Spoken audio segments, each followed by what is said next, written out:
In the last video, we compared the Whipple and the Sledgehammer electric turbo on the dyno. They were pretty much neck and neck. Let's see how they did at the track.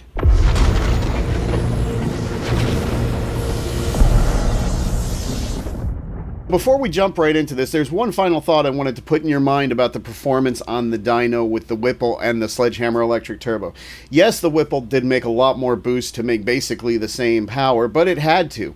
Why? Because it was actually making about 120 horsepower more at the crank. If we look at the Whipple's compressor map, you will see that even though we're off the compressor map, you can see that it's a clean bet that it took at least 90 kilowatts or about 120 horsepower just to turn the blower. So the engine, the crank, the pistons, the rods, everything saw the stress of 120 more horsepower just to turn the compressor. If you've been watching these videos, you know how the Sledgehammer electric turbo did hit the track. It was pretty darn impressive, especially since this was the first time out.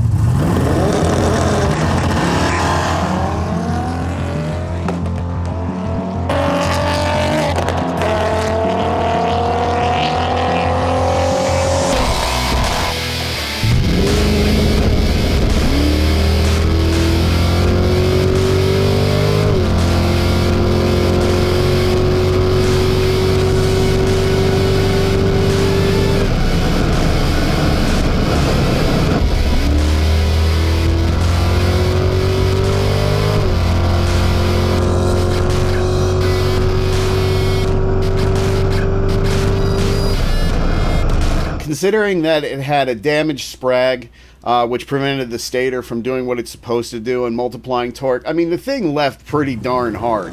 It didn't do so good naturally aspirated, it just didn't have the power. But out of the hole, she moved out. Now let's take a look at the data log from that pass.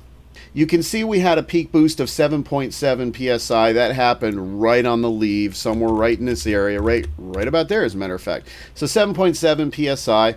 We had a couple of hiccups in low gear. So the white trace is the RPM trace, the red trace is the boost trace, by the way. And, it did finally have enough power to get up on the trans brake, because without the Sledgehammer, it wouldn't do it. But it did this time. And you see these little divots in the boost curve in the red trace? Well, that was actually no fault of the Sledgehammer. That was no fault of the car. That was actually a glitch in the Arduino code, and it was just basically killing it for a split second each time. Not only that, but we didn't run at 100%. We ran really close to 100%. In fact, it registered 99%, but that difference between 99 and 100% was almost half a pound of boost. In fact, I can prove it to you. Let's take a look at the data log from the pass before, where she crapped out.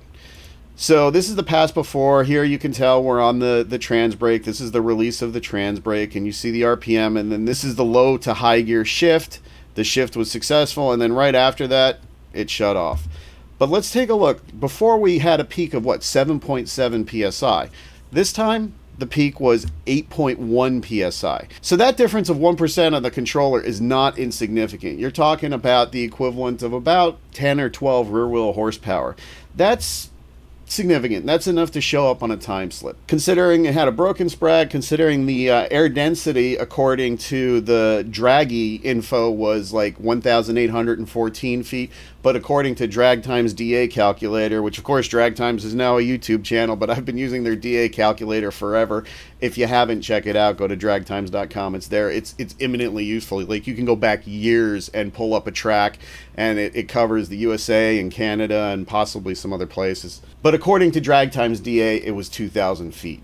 So how did the Whipple do in comparison? Let's take a look. So as I mentioned, it was 1 week short of 6 years earlier that we took the thing to the track, the Whipple, that is, and that was about a week or two after the dyno session. Like, it couldn't have been a more perfect repeat, just 6 years later. Now, at this point, the Whipple had been down the track a bunch of times. A lot of little issues have already been sorted, but this is with the air-to-water intercooler. This is with the smaller blower pulley, so we had a little bit more boost.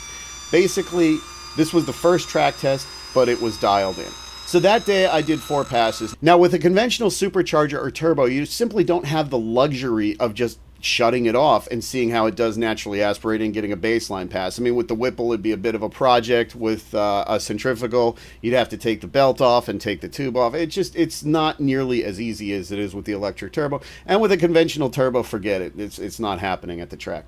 But We basically did 4 hits that day. Like, we did 3 hits with the electric turbo, we got 4, but all 4 were with the Whipple. So take a look at these numbers. Now, the only difference here is the sprag in the converter was working, so the converter was multiplying torque, but I wasn't using the trans brake yet.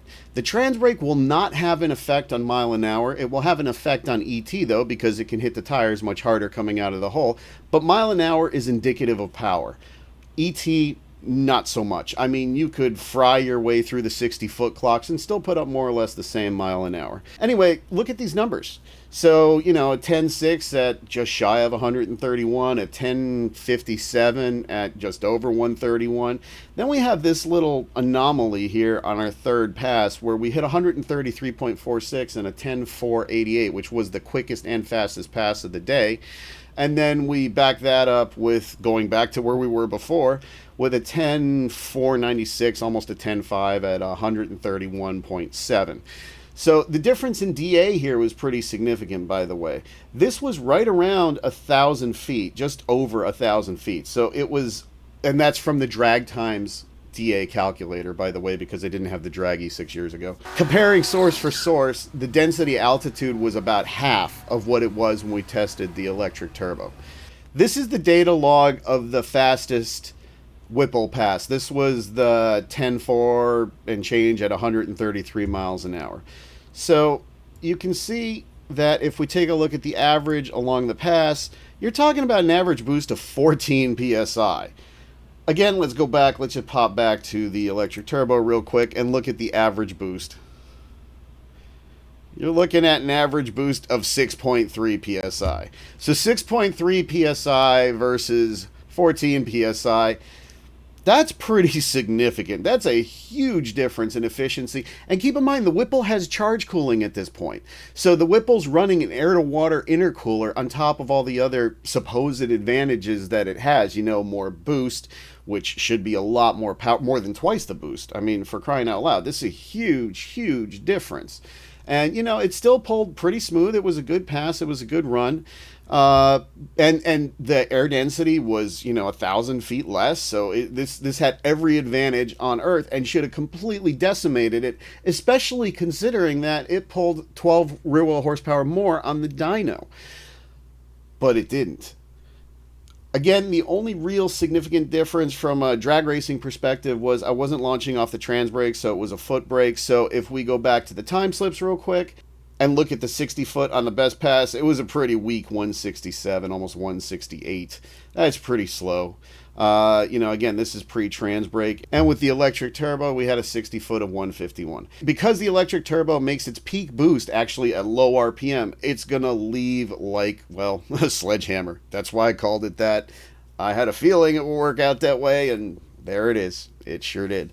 So, you know, 151 is actually pretty quick, especially considering there is no stator action. There's no torque multiplication happening. I mean, this is just literally brute force moving it out that fast. Now, typically, 1/10 difference in the 60 foot translates to 2/10 in the quarter mile, and that's actually pretty accurate. So here we're talking about 1.6 tenths, which would be about 0.32. You take 0.32 off that 10.488. You end up with about 10.16 ballpark, give or take, maybe 10.17 because it was a 488. So you're talking about a difference of 1/10 with 2 miles an hour improvement. However, again, look at the other numbers. There was only one 133 mile an hour pass, and the rest were right around 131. So something happy happened here. I don't know what it was. It's, you know, like I said, it's been 6 years. Maybe, you know, I let it have a lot of cool off time. Maybe I did a, you know, voodoo dance around it. I don't remember. But basically, we only had one shot with the electric turbo, and we basically matched it. They're really comparable. Now, the trans brake does help in ET, but it doesn't help that much in ET, the difference that we're seeing here. Now, if we could have run 100% power and gotten that approximately half PSI back, then, you know, this very likely would have been a 132 mile an hour pass, or maybe even pushing 133. So they make pretty much exactly the same power to the wheels, but the engine is much more stressed to the tune of about 120 horsepower, as I mentioned at the beginning of this video. There you go. Given basically the same performance on the dyno leads to, well, basically the same performance on the track. You know this thing's going to be faster. There's a lot of cool stuff coming up. There's a lot of modifications, small ones, but this is stuff that you can apply to your car too. I mean, I'm looking for efficiencies, but you can find the same efficiencies even if you're not running an electric turbo. This is the beauty of tuning, and this is truly tuning. It's worth more than throwing parts at your car endlessly without ever tuning them up. I have never gone to the dyno and not picked up power. Now, I've gone to the track and lost ET, but on the dyno, when you're analyzing things and you're looking at your assemblage of parts that you call your race car, your street car, your performance car, whatever it is, there's always ways to make it better. And that's what we're going to do. So stay tuned, subscribe, ring the bell. Thanks so much for watching. I appreciate all of you. I love the comments. I try to answer every single one if I can, and I'll catch you all in the next one.